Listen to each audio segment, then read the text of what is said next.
오늘의 말씀은 출애굽기 4장 11절에서 12절 말씀입니다. 여호와께서 그에게 이르시되 누가 사람의 입을 지었느냐? 누가 말 못하는 자나 못 듣는 자나 눈 밝은 자나 맹인이 되게 하였느냐? 나 여호와가 아니냐? 이제 가라. 내가 내 입과 함께 있어서 할 말을 가르치리라. 아멘.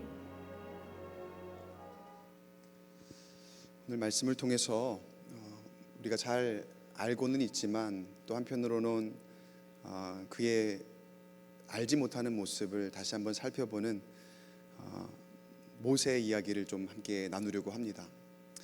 모세는 위대한 이스라엘의 지도자였습니다. 이스라엘의 역사 가운데서도 굉장히 사람들에게 존경받고 영웅으로 칭송될 만한 그런 인물로 알려져 있습니다.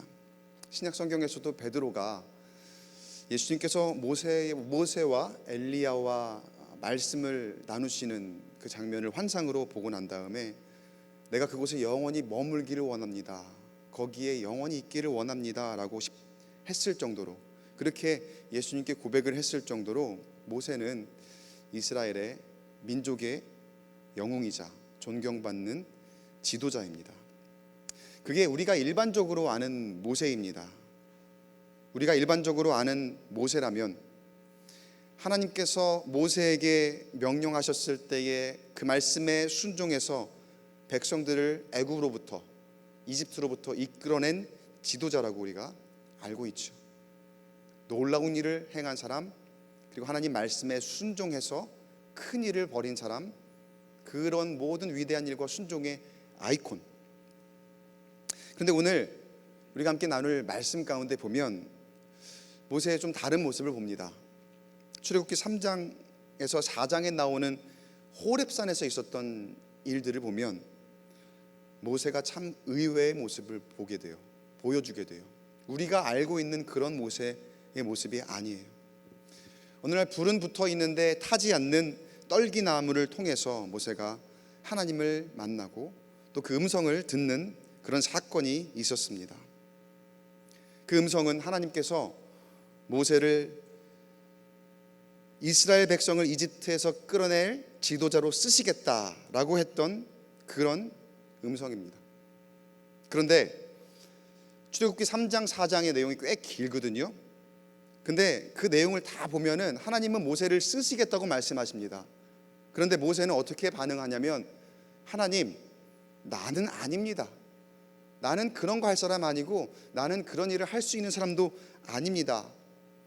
이렇게 하나님과 옥신각신 말씨름 하는 그런 장면을 출애굽기 3장 4장 걸쳐서 꽤 긴 절을 통해서 우리가 보게 되는 거예요. 다시 말해서 꽤 오랜 시간 모세가 하나님 말씀 앞에 저항하고 있었더라는 거죠. 무엇이 이토록 모세로 하여금 하나님 말씀 앞에 저항하게 한 것일까? 모세는 하나님 말씀에 쉬이 순종하지 못했는데 거기에 여러 가지 이유가 있었습니다. 우리가 일반적으로 느끼는 그런 감정, 두려움이겠죠. 그리고 겁이 났던 거겠죠. 내가 어떻게 그런 큰 일을 감당하겠습니까? 그런데 거기에 더해서 이 모세라는 사람의 이 과거의 배경을 보면은요, 모세는 이집트에 대해서 누구보다도 잘 알고 있는 사람입니다. 거기서 자랐거든요. 거기서 나고 자랐거든요. 그러니까 거기에서 이집트의 굉장히 악명 높은 면들을 많이 이미 봐왔던 거예요. 악명 높은 그 파라오의 잔인함, 그리고 날아가는 새도 떨어뜨릴 만큼 정말 한마디의 권세가 있는 그 왕의 권위, 이집트의 압도적인 군사력, 그리고 그 당시에 문명 국가의 그 놀라운 위력, 그 주변 어느 민족도 가지지 못했던 것을 다 가진 이집트, 그에 대해서 누구보다도 잘 알고 있는 사람이 바로 이 모세였다는 거예요. 그것들을 실제로 다 몸소 경험해 본 사람이 바로 모세였다는 거예요. 그런데 내가 지금은 그 땅에서 나와 광야 생활을 하다가 다시 하나님께서 나를 부르셔서 그 이집트 땅으로 가서 거기에 있는 히브리 민족을 구원하라고 하니, 거기에 있는 이스라엘 백성들을 끌어내어 다시 하나님이 원하시는, 하나님이 인도하시는 그 길로 가는 데에 리더로서 쓰임 받으라 하니, 그 심경으로는요, 그 모든 것을 알고 있고 그리고 그것에 의한 두려움과 떨림을 가지고 있는 그 심경으로는 하나님 말씀 앞에 쉬이 순종할 수가 없었던 거예요. 그래서 거부를 하는데 몇 번에 걸쳐서 하나님께 나는 할 수 없습니다, 거부 의사를 밝혀요. 말씀을 몇 군데 읽을 텐데 그런 거부 의사를 몇 번에 걸쳐서 다른 표현으로 이야기를 합니다. 먼저 3장 11절 말씀 보면은요, 모세가 하나님께 아뢰되 내가 누구이기에 바로에게 가며 이스라엘 자손을 애굽에서 인도하여 내리이까. 뭐래요? 내가 뭐길래, 내가 누구길래, 나는 아닙니다, 나는 그런 거 할 수 있는 사람이 아닙니다. 주님, 하나님, 내가 뭐라고, 이런 표현이에요. 근데 이런 표현을 통해서 모세의 어떠한 지금 이 마음 상태를 볼 수 있냐면요, 자존감이 바닥까지 떨어져 있어요. 내가 할 수 있는 것이 없다고 생각하는 거예요. 내 힘으로 할 수 있는 건 없습니다. 물론 그럼 하나님을 의지하면 되잖아요. 근데 그런 것조차도 할 수 있는 여력이 없는 거예요. 그런 의지가 없는 거예요. 그냥 그저 하나님 앞에 하나님 말씀하시는데, 하나님, 나는 그런 사람 아닙니다. 그리고 또 자신감이 없다 보니까 하나님 말씀과 그 능력까지도 의심을 가져요. 4장 1절에 그러나 그들이 나를 믿지 아니하여 내 말을 듣지 아니하고, 거기까지는 좋은데 이르기를 여호와께서 내게 나타나지 아니하셨다 하리이다. 아니, 분명 모세에게는 하나님이 나타나셨거든요. 그러니까 그 말씀, 그러니까 나에게 나타나신 하나님은 전하면 되는 거거든요. 내가 분명히 하나님과 소통을 했고 하나님이 이렇게 말씀하셨고 나는 그 말씀을 그대로 너희에게 전한다 하면 되는데, 어느 정도까지 그 자존감이 떨어져 있냐?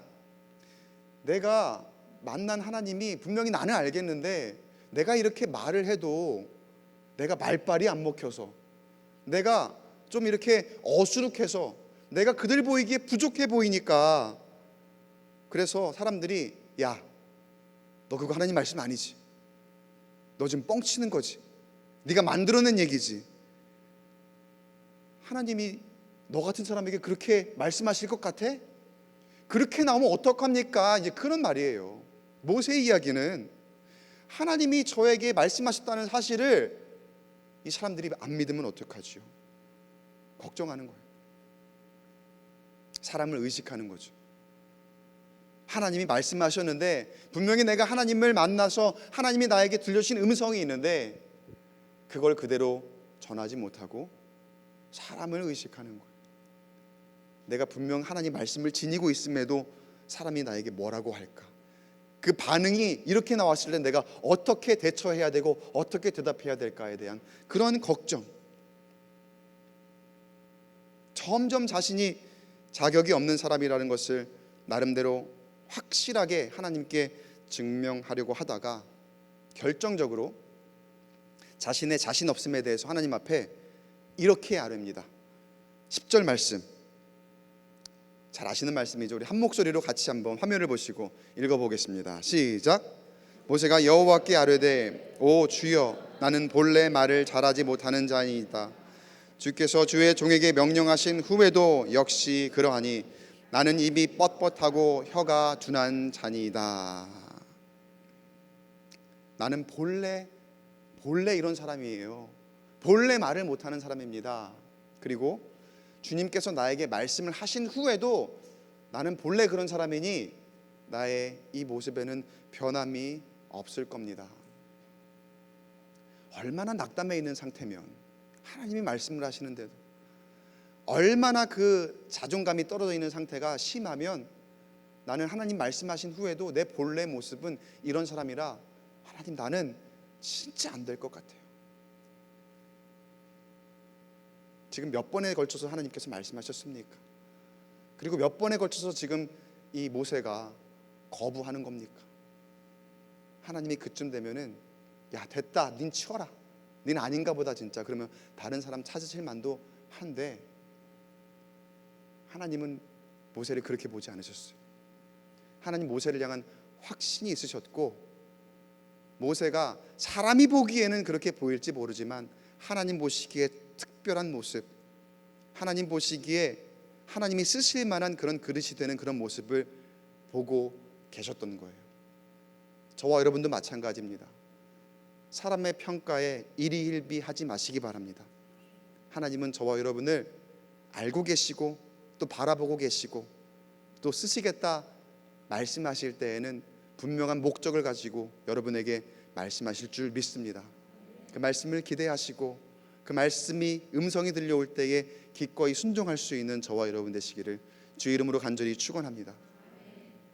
사실 모세가 나는 그런 사람 안 돼요 라고 그렇게 이야기하는데, 근데 사실 보세요, 모세 스스로의 평가가 맞기는 맞는 걸까요? 사실 그렇지 않아요. 지금 모세가 어느 정도냐면은 자기 스스로를 잘못 평가할 정도로 어찌 보면은 심리적으로 불안하고 자존감이 많이 떨어져 있는 그런 상태라고 볼 수 있어요. 자, 그러면 원래 모세의 모습은 어떤 모습일까? 이전에 성경 말씀 보면은요, 담대함이 있는 사람이에요. 말씀 한번 찾아볼게요. 2장 13절 말씀에, 이때는 이제 이집트 왕궁에 살 때거든요, 모세가. 그때 이 말씀이 있습니다. 두 히브리 사람이 서로 싸우는지라 그 잘못한 사람에게 이르되 내가 어찌하여 동포를 치느냐. 그러니까 분명히 보았을 때에 잘못한 사람이 있고 둘이 싸우는 걸 보니까 그걸 그냥 지나치지 않아요.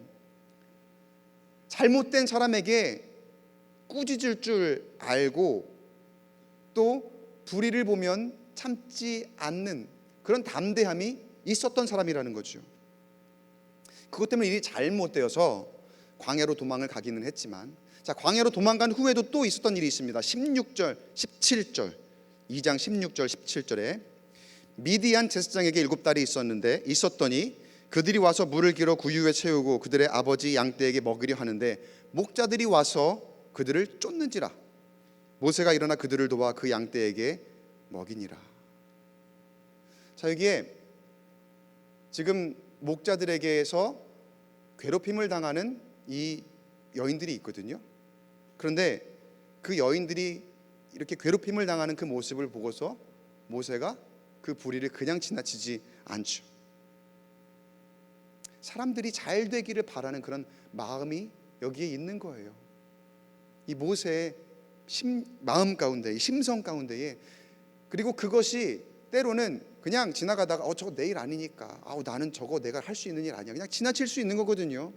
알아서 해결해야지 그러면서 지나칠 수 있는 건데, 어떤 불의를 겪고 있는 사람이 잘 되기를 바라는 마음, 그리고 잘못된 사람을 꾸짖을 수 있는 그런 모습, 그저 나약한 사람이 아니라는 거죠. 리더십이 있었고 처음 보는 사람이지만 해야 할 말을 할 만큼 다가가서 해야 할 말을 할 줄 아는 그런 사람이었다는 거예요. 자, 그럼 여러분, 모세는 원래 이런 사람이거든요. 그런데 무엇이 모세를 그렇게 약하게 만들었던 걸까요? 왜 모세가 그렇게 약해졌던 걸까요? 이거는 우리 모두 다 마찬가지인데요, 우리 모두에게 공통적으로 똑같이 적용될 수 있는 건데요, 바로 사람의 상황이에요. 처한 상황, 그리고 그 환경. 지금 모세가 뜻하지 않게 사람을 죽이게 되죠. 이집트 왕궁에 살다가 뜻하지 않게 사람을 죽이게 되고, 그리고 어쩔 수 없이 광야로 피신해서 도망자 생활을 하게 되는 그런 상황. 그런 가운데에 참 많은 세상의 혹독한 환경을 만나게 됩니다. 그리고 생존을 위해서 살게 되죠. 그렇게 시간이 흐르다 보니까 사람이 나약해지는 거예요. 사람이 연약해지는 거예요. 그리고 결국은 자신이 본래 아까 지금 원래 이런 사람이었는데 원래 그랬던 사람이라는 것조차 잊어버리고 자신감을 잃어버리고 자존감이 떨어지고 자신은 할 수 있는 게 없다고 여기는 그런 심리적으로 불안한 상태까지 이르게 되더라는 거예요. 근데 여러분, 우리도 어쩌면 상황과 환경 가운데 지배를 받으며 모세와 똑같은 모습으로 본래는 그런 사람이 아닌데 본래는 하나님께서 지으신 사람, 하나님이 인도하시는 사람들인데 그런 세상의 가치에 억눌려서 짓눌려서 자존감이 떨어져 살아가고 있는 우리의 모습을 발견할 때가 있습니다. 우리 다 그래요. 그런데 여러분 기억하시기 바랍니다. 우리는 하나님의 위엄, 하나님의 온유함, 하나님의 공의, 하나님의 사랑, 그런 것들을 모두 잠재하고 있는 그런 모든 가치들이 잠재되어 있는 하나님의 형상대로 원래 지음받은 존재라는 사실을 여러분 꼭 기억하시기 바랍니다. 여러분, 저와 여러분은 그런 사람들이에요. 그런데 세상의 환경과 상황에 노출되다 보니까 그게 너무 압도적이어서 지배받다 보니까 죄에 노출되고 세상의 가치에 억눌리고 유혹을 당하면서 하나님의 형상을 잃어버리게 됩니다. 그러다 보니까 담대함이 사라져요. 믿음이 약해져요. 세상의 힘에 의해서 위축되어가는 우리의 모습이 너무나도 쉽게 드러나더라는 거예요. 교회는 굳건하게 서야 되는데, 성도들이 건강하게 굳건하게 서야 되고 바로 서야 되고 세상을 향해서 진리의 말씀을 선포해야 되는데 우리가 너무나 위축되어 있어요. 너무나 연약해져 있어요. 우리가 할 수 있는 게 없다고 생각하며 내가 원래 본 모습이 어떤 모습인지조차 잃어버리고 있는 우리의 현실 가운데 놓여 있더라는 거예요. 요즘 세상이 교회를 얼마나 얕잡아 봅니까? 세상이 믿음으로 사는 사람을 얼마나 조롱합니까? 세상의 지혜가 뛰어나다 하고 신앙의 영역을 심지어 비하하기까지 않습니까?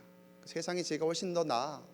그 뭐 보이지도 않는 거, 그런 구태의연한 그런 걸 믿음이라고 그런 걸 가지고 있냐? 심한 말까지 함부로 하는 그런, 그러니까 익명성을 가장해서 얼마나 교회가 조롱을 당하고 있습니까? 근데 저와 여러분의 모습, 우리 교회와 한국 교회의 모습을 보면 그런 세상 앞에서 할 말이 없어질 만큼 위축되어 있는 우리 교회의 모습은 아닙니까? 우리 하나님 아버지를 모시고 섬기는 우리에게 마치 세상이, 오늘 설교 제목이 뭡니까?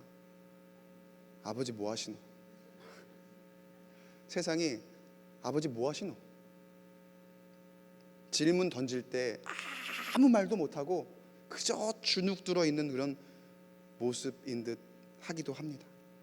제가 설교 제목 말씀 나왔으니까 말인데 제목 정하는데 고민을 참 많이 했어요. 저 원래 이렇게 조금 가벼운 제목 이렇게 안 하고 싶어 하거든요. 근데 이게 딱 꽂힌 거예요. 꽂혔는데 이걸 어떻게 해야 되나. 계속 걸리는 게 오늘 이제 대표기도 권사님 해주셨는데 혹시나 대표기도 하다가 이렇게 하시는 분 계시잖아요. 오늘 목사님께서 말씀을 전하실 때 아버지 뭐 하시노라는 제목으로 말씀을 전하실 때 그렇게 하면은 웃기잖아요. 너무 진지하지가 않은 것 같은 거. 그래서 제가 권사님 기도하실 때 같이 기도했어요. 안 하시겠지, 안 하시겠지. 다행히 그렇게는 안 하셨는데 이게 영화의 한 대사죠. 영화 가운데 나오는 한 대사. 이제 그 장면, 그 영화를 다 보진 않았어요. 근데 장면이 하도 이렇게 많이 돌아다니니까 그 대목이 저에게 꽤나 강렬하게 남았던 것 같아요. 잠시 여러분께 양해를 구하고 제 어릴 적 얘기를 잠깐만 하겠습니다. 초등학교 때, 그때는 국민학교라 그랬죠. 1980년대 초반 때 서울의 한 동네에 제가 살았습니다. 근데 동네가 그때 막 개발될 때였어요. 근데 동네가 개발되고 아파트가 들어오면서 어느 날 전학생들이 막 오기 시작하더라고요. 이렇게 전학생들이 엄청나게 많이 유입이 됐어요. 근데 당시에 원래 그 동네에 살고 있던 저를 포함해 우리 친구들의 원래 모양새는 뭐냐면은요, 맨날 밖에서 뛰어놀고 하니까 얼굴은 새카맣게 타 있고 머리 스타일이 다 똑같아요. 뭘까요? 바가지 머리 다 똑같은 그런 머리 스타일로 교실에 다 그냥 남자애들이 앉아 있는데 어느 날 전학을 오는 친구들의 그 모양새를 보니까 왠가 얼굴이 이렇게 하얀 애들이 있나? 그리고 다들 가르마를 타고 오는 거예요. 그러니까 얼굴 하얗고 가르마를 타고 온 그 아이들이 전학을 오기 시작합니다. 그때 나랑 이렇게 다르게 생긴 아이들이, 같은 한국 사람인데 다르게 생긴 아이들이 있구나라는 거를 느꼈다고 할까요? 여러분, 이게 무슨 시골에서 뭐 서울 아이가 전화가 왔다는 얘기하는 거 아니에요. 저도 서울에 살았던 거예요 그때. 서울 이야기예요. 근데 그때는 가족 관계를 조사할 때 아버지의 직업을 쓰는 난이 있었습니다. 요즘에는 그런 거 함부로 이렇게 못 묻게 돼 있다고 제가 알고 있는데, 그러니까 그게 너희 아버지 뭐 하시노? 그 질문인 거죠. 그러니까 딱 아버지의 직업난, 아버지 뭐 하시노? 근데 제가 솔직히 아버지가 뭐 하시는지 정확하게 몰랐어요. 아버지가 뭐 나쁜 일을 하신 건 아닌데 뭐 하시는지 정확하게 몰랐어요. 그냥 공장에 다니시면서 일을 하신다 정도, 그렇게 제가 알고 있었던 것 같아요. 그러니까 아버지가 자식들한테 뭐 이렇다 저렇다 구체적으로 말씀을 안 하시니까 어린 아이들한테 잘 모르죠. 저희 아이도 제가 목사인데 목사가 뭐 하는 건지 아직 잘 모르거든요. 그러니까 그런 것처럼 초등학생 저학년이니까. 그래서 아버지 직업란에다가 이렇게 적었던 기억이 나요. 공업이라고. 공업.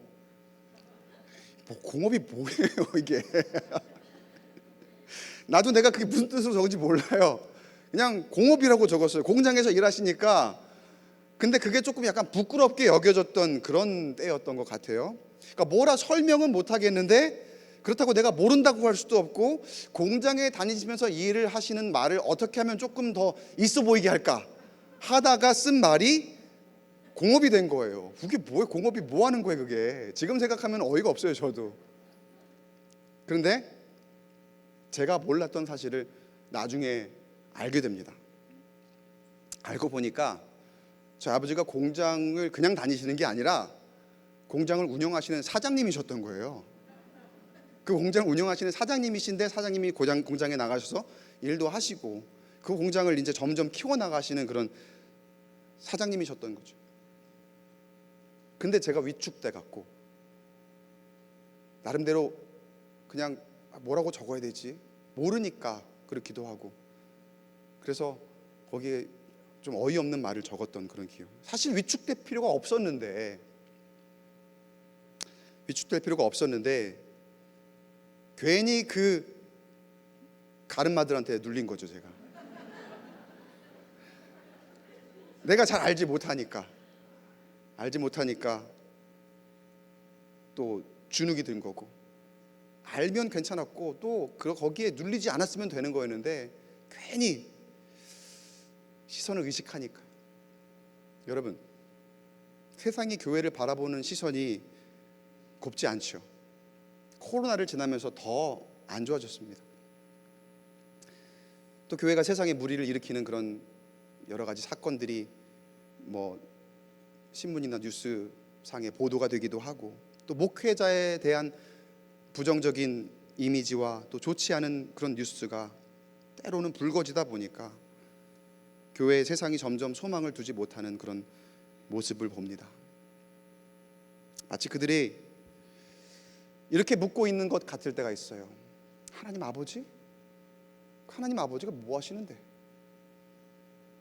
하나님 아버지가 뭐 하시는데? 세상이 그렇게 묻고 있는 것 같아서 굉장히 괴로울 때가 있어요. 근데 가만 보면 현대 시대를 살아가는 그리스도인들이 이런 질문 앞에 좀 과하리만큼 위축돼 있습니다. 너무 심하게 위축돼 있어요. 여러분이 너무 의기소침해 있어요. 뭐 진짜로 엄청 죄를 지은 사람처럼, 세상에 죄를 지은 사람들인 것처럼. 물론 죄인인 건 맞죠. 근데 그 세상을 향해서 여러분이 죄를 짓지는 않았거든요. 여러분, 우리가 그럴 필요가 없습니다. 우리가 그러면 안 됩니다. 우리는 담대해야 할 줄 믿습니다. 때로 보면은 우리조차도 우리 하나님 아버지가 어떤 분이신지 잊고 살 때가 참 많은 것 같아요. 모세가 그랬던 것처럼, 제가 그랬던 것, 잘 모르고 있는 것 같아요. 모세가 딱 그래요. 그러니까 하나님 앞에 두려움을 노출하고 자신감 없어하며, 마치 하나님이 이렇게 시키시면 이거 그냥 내가 다 짊어지고 가야 되는 것처럼, 세상이 나한테 뭐라고 하면 내가 어떻게 반응을 해야 되지? 내가 어떻게 대답을 해야 되지? 막 그런 시선을 의식하면서 그저 하나님을 향한 믿음까지도 흔들리고 있는 그런 모습. 그러면서 저 사람들이 하나님을 인정하지 않으면 내가 뭐라고 합니까? 라고 그렇게 복음 앞에서, 하나님의 존재 앞에서 자신의 믿음 앞에 안에 자신 없어 하는 그런 모습.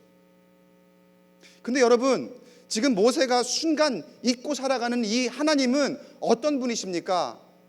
저와 여러분이 때로 잊고 살아가는 그 하나님의 모습, 우리 아버지는 어떤 분이시냐는 거예요. 출애굽기 3장 14절에 하나님께서 모세에게 이렇게 말씀하세요. 함께 읽어볼까요? 시작. 하나님이 모세에게 이르시되 나는 스스로 있는 자이니라. 아멘. 4장 11절까지 한번 읽어볼게요. 4장 11절 중약했어요. 시작. 여호와께서 그에게 이르시되 누가 사람의 입을 지었느냐? 여호와가 아니냐. 여러분, 하나님은 스스로 있는 분이시고 어떤 누구의 도움을 받아서 창조되신 피조물이 아니시고 하나님은 스스로 계신 분이시며 그분이 우리의 입을 지으시고 온 우주 만물을 지으시고 우리의 지금 있는 이 모습 자체를 그야말로 유니크하게, 그야말로 정말 가장 뛰어나게 지으신 분이신 줄 믿으시기 바랍니다. 여러분 알고 계셨지요? 알고 계셨지요? 알고 계셨어요. 그런데 왜 우리 위축되죠? 하나님 이런 분이신 우리가 알고 있는데 왜 우리가 위축돼야 되죠? 그런 하나님 우리가 아버지로 모시고 있는데 우리는 왜 세상 앞에서 조금만 겉으로 비교되면 위축되고 주눅들고 그런 모습을 쉽게 보일까요? 사랑하는 성도 여러분, 주님께서 우리에게 담대하라고 말씀하십니다. 온 우주 만물을 지으신 하나님 아버지께서 우리와 함께 하시니 기죽지 말아라 우리에게 말씀하십니다. 그러면서 모세에게 이런 말씀을 주시는데 우리에게 동일하게 주시는 말씀이에요. 4장 12절 말씀 한 목소리로 읽겠습니다. 시작. 이제 가라 내가 내 입과 함께 있어서 할 말을 가르치리라. 뭐라고 명하셔요? 그 다음에 이제 가라. 더 이상 거기에 주저앉아 있지 말고 거기서 더 이상 신세한탄하지 말고 거기서 더 이상 주눅들고 위축되어 있지 말고 이제 일어나 가라는 거예요. 누가 뭐라고 해도 말씀 들고 가라는 거예요. 세상이 뭐라 해도 거기에 휘둘리지 말고 지금 당장 가라는 거예요. 일단 가면 어떻게 하시겠다는 거예요? 하나님이 그 입을 열어주실 것이고 하나님이 갈 길을 만들어 주실 것이고 또 하나님이 때로는 길이 없는 때도 있어요. 우리가 볼 때에는. 근데 그 길을 어떻게 하신다고요? 만들어서 열어주신다고 말씀하신 줄 믿습니다. 우리 모두에게 동일하게 말씀하셨습니다. 지금 모세에게만 그렇게 말씀하신 것이 아니라 이 시간을 통해서 하나님께서 우리 모두에게 동일하게 말씀하십니다. 그리고 요한복음 14장 26절 말씀에서 예수님께서도 이런 말씀을 주세요. 보혜사 곧 아버지께서 내 이름으로 보내실 성령 그가 너에게 모든 것을 가르치시고 내가 너에게 말한 모든 것을 생각나게 하리라. 성령께서 우리와 함께 하십니다. 우리가 어디에 있든지 어디를 가든지 무슨 일을 만나든지 성령이 우리와 함께 하시니 하나님의 형통함 가운데에 거하게 될 줄 믿습니다. 자, 그런데 그렇게 하나님께서 말씀하시는데도 그러니까 모세의 상태가 심각하리만큼 심각한 거예요. 여전히 모세는 부담이 됩니다. 그러니까 그토록 하나님과 오랫동안 말씨름을 했겠지요. 그러자 하나님께서 모세에게 하나님의 계획을 말씀을 하세요. 모세가 생각하는 계획 말고 모세는 지금 말씀하시니까 부담이 장난이 아니거든요. 이걸 내가 어떻게 해? 말도 안 돼요. 근데 모세는 지금 하나님을 단단히 오해하고 있는 거예요. 하나님이 뭔가 말씀하시면 내가 생각하고 내가 계획한 대로 그대로 해서 그것이 하나님이 원하시는 것인 줄. 그러니까 하나님은 아직 어떤 계획을 말씀하신 것이 아닌데 그 길을 가면은 길을 열어주시면 하나님께서 인도하신다 말씀하셨는데 대번에 겁을 먹고 내가 이렇게 해야 된다 하니까 그 모든 것이 너무 크게 느껴지는 거죠. 그런데 하나님이 계획을 말씀을 해주세요. 모세의 계획 말고 하나님의 계획. 출애굽기 4장 15절 16절 말씀. 너는 그에게 말하고 그의 입에 할 말을 주라. 내가 내 입과 그의 입에 함께 있어서 너희들이 행할 일을 가르치리라. 이제 두 명이 된 거, 복수가 됐어요. 한 명이 아니라 복수가. 그리고 그 다음에 뭐라고 하냐면 그가 너를 대신하여 백성에게 말할 것이니 그는 내 입을 대신할 것이요 너는 그에게 하나님같이 되리라. 어떤 한 사람, 그에게 말하라 라고 한 사람을 세워주십니다. 그리고 모세로 하여금 그의 입에 할 말을 주라라는 거예요. 그러니까 누구 하나를 앞세우라는 거죠. 그게 누구였습니까? 아론이죠. 아론. 모세의 형 아론을 하나님께서 세워주신 거예요. 근데 여러분, 이런 가운데서도 하나님께서 확실하게 하시는 게 뭔 줄 아세요? 우리는 누군가가 꼭 앞서 있으면 그 사람이 리더인 것 같잖아요. 우리가 생각하는 일반적인 상식은 그래요. 그래서 때로는 오해해요. 어떤 앞에 나가 있는 저 사람이 분명한 리더구나, 뭔가 혼자서 끌고 가는 사람이 다 리더구나 생각을 하잖아요. 근데 이거는 하나님을 오해하는 거예요. 리더십을 오해하는 거예요. 아마 어쩌면 모세가 그렇게 하나님을 오해했을지 몰라요. 그런 모세의 오해를 풀어주시기 위해서 하나님 뭐라고 하시냐면요, 맨 마지막에 뭐라고 했어요? 그는 내 입을 대신할 것이요 너는 그에게 뭐라고요? 하나님같이 되리라. 아론을 앞세우기는 하지만 여전히 리더는 누구다? 모세라는 거예요. 하나님이 그 부분을 확실하게 하고 가세요. 여러분, 우리는 앞장서야만 리더라고 생각합니다. 그러나 하나님 생각은 달라요. 한 가지 방법만이 정답이 아닙니다. 이것만이 정답이다라고 말할 수 있는 것은 단 한 가지밖에 없어요. 오직 한 가지 유일한 것은 예수 그리스도께서 길이요 진리요 생명 되시며 그를 통하여서만 아버지께로 갈 수 있다는 사실. 여러분, 그거 하나는 그 한 가지만 정답이고요, 그 한 가지 외에는요, 이 세상을 살아가면서 문제 해결을 하기 위해서, 또 살아가기 위해서 하나님께서 아주 다양한 방법들을, 아주 여러 가지 해답들을 우리에게 허락하셨습니다. 하나님께서 온 우주 만물, 온 세상의 만물과 사람을 얼마나 다르게 지으셨습니까?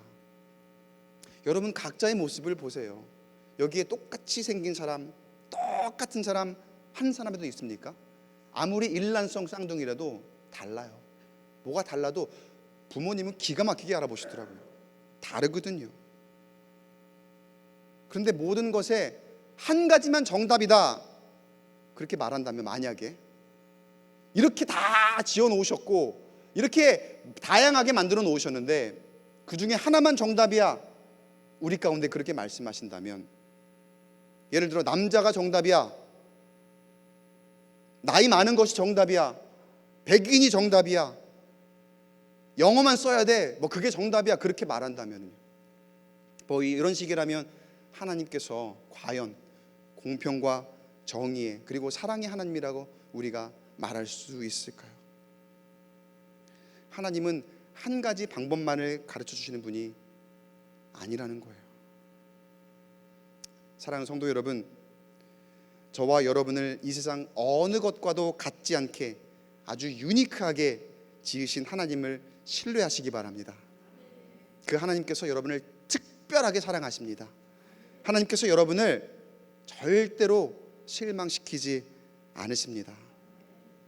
다만 우리가 꼭 기억해야 할 것은 주님의 뜻대로 아주 다양하고 여러 가지 방식으로 우리를 인도하신다는 것. 어떤 한 사람을 통해서만이 아니라, 어떤 한 방법만을 통해서가 아니라 여러 가지 방식대로 우리를 인도하신다는 것. 근데 때로 우리의 모습을 보면은요, 우리는 한 가지 답만을 구하는 것 같아요. 그래서 우리 기도가 딱 그런 모습이죠. 하나님, 이거 들어주세요. 꼭 이렇게 이루어 주세요. 그렇게 기도하면서 기도할 때는 하나님의 뜻을 구한다고 말은 그렇게 해요. 근데 사실 그게 하나님의 뜻입니까? 하나님의 뜻을 구한다면서 꼭 이렇게 되기를 바라는 거는, 그거는 하나님의 뜻이 아닌 내 뜻을 구하고 있는 거죠. 다시 한번 여러분께 여쭤볼까요? 여러분이 믿는 하나님 아버지는 어떤 분이십니까? 여러분이 마음속으로 꼭 고백해 보길 바라요. 그 하나님은 만드신 분이십니다. 그 하나님은 지으신 분이십니다. 그 하나님은 주관하신 분이십니다. 맞습니까? 그렇다면 온전히 맡기십시오. 그 하나님보다 우리가 더 잘할 수 없습니다. 그 하나님보다 더 앞서 갈 수 없습니다. 때로는 우리가 서로 비교하며 억울할 때 있어요. 저 사람이 나보다 왜 리더가 되는 거야? 왜 저 사람이 앞에 서 있는 거야? 그 단편만 보는 거죠. 우리는 앞에 서 있는 사람이 리더인 것 같으니까, 그렇게 쓰임받는 것만이 진정 인정받는 것처럼 보이니까. 그런데 하나님의 눈은 다르다는 거예요. 하나님이 아론을 앞세우시긴 하셨지만 하나님이 여전히 모세를 리더로 생각하고 계시고 그를 사용하고 계셨다는 거예요. 마찬가지 여러분, 우리가 생각하는 것으로 비교하면 거기에는 절망밖에 없습니다. 낙심할 것밖에 없습니다. 그러나 여러분, 고백하신 대로 우리가 우리 하나님을 제대로 아셨다면은, 다시 기억하셨다면은 그 하나님께 온전히 맡기시고 의심하지 마시고, 내가 말로는 우리 하나님 아버지 다 아시죠, 그리고 다 지으셨죠, 다 주관하시죠, 말로는 그렇게 고백하면서 의심하지 마시고, 온전히 맡기지 못한 상태로 불안해하지 마시고, 다 맡긴 채로 하나님 앞에 귀하게 쓰임받고 또 세상이 줄 수 없는 평안을 누리는 저와 여러분 되시길 간절히 축복합니다. 물론 여전히 세상은 우리를 얕잡아보고 하나님을 애써 무시하려 들 겁니다. 우리가 담대하게 세상과 환경에 지배받지 않고 하나님 말씀대로 살아가려 할 때 그런 우리의 모습을 조롱하고 비하하고 때로는 실질적인 고통을 가하며 우리를 다시 위축되게 만들려 할 거예요. 마치 예수님을 고문하며 조롱하던 로마 군인들과 유대인들처럼 육신을 한없이 연약하게 만들며 네 아버지가 해줄 수 있는 것이 무엇이냐, 그렇게 조롱하듯이 우리에게 다가올 수 있어요. 그러나 기억하세요 여러분, 결국 그 끝에는 죽음을 이기신 부활의 승리가 있었습니다. 모세가 하나님의 말씀에 순종하여 그 말씀을 따라 담대하게 이제 파라오에게 가서 이스라엘 백성들을 내어 주십시오 그렇게 말할 때에도 파라오는 어땠습니까? 재앙들이 그렇게 닥쳐옴에도 불구하고 하나님을 무시했죠. 그리고 모세를 조롱했죠. 네가 믿는 하나님이 뭘 할 수 있느냐? 내가 이 모든 것들을 다 지배하고 내가 이 모든 것 위에 다 군림하고 내가 다 할 수 있다. 파라오가 그렇게 말했죠. 그렇게 생각했죠.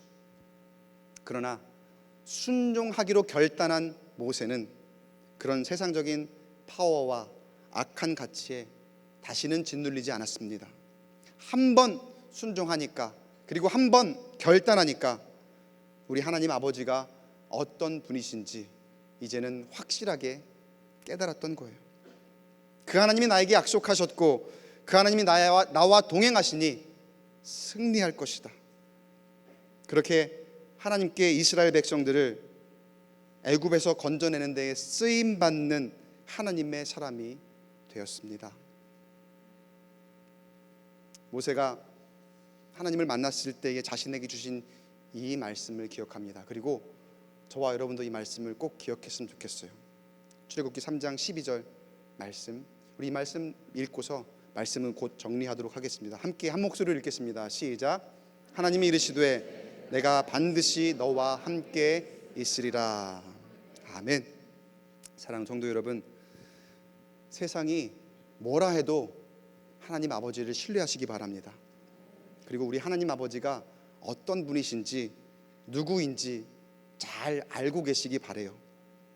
어렵고 힘든 환경, 그런 것들이 나를 압도하고 지배하는 것 같아서 한없이 연약해질 때가 있겠지만, 여러분, 내 아버지께서 다 아시니, 내 아버지께서 다 돌보시니, 내 아버지께서 다 공급하시고 다 치료하시니, 그 하나님께서 우리에게 말씀하실 때 나의 하나님, 나의 아버지, 내가 주님께 온전히 맡기며 순종하겠습니다.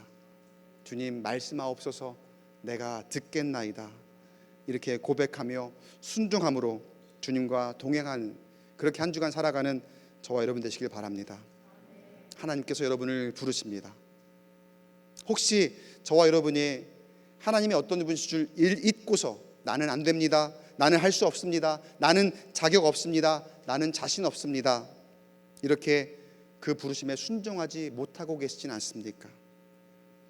그러나 하나님께서는 여러분이 순종하기만 한다면 그 길을 열어주시고 인도하시는 분이신 줄 믿으시기 바랍니다. 주님께서 여러분의 형편을 다 아시니 여러분의 연약함까지도 다 아시고 여러분의 필요도 다 아십니다. 주님께서 채우시고 주님께서 강하게 하실 것입니다. 주님께서 결국 승리로 이끌어 주실 것입니다. 그 결단으로 이번 한 주도 주님께서 말씀하실 때에 언제든지 아멘으로 화답하고 순종함으로 무슨 일이든지 능히 감당해내는 그런 힘을 얻는 저와 여러분 되시기를 주의 이름으로 간절히 축원합니다.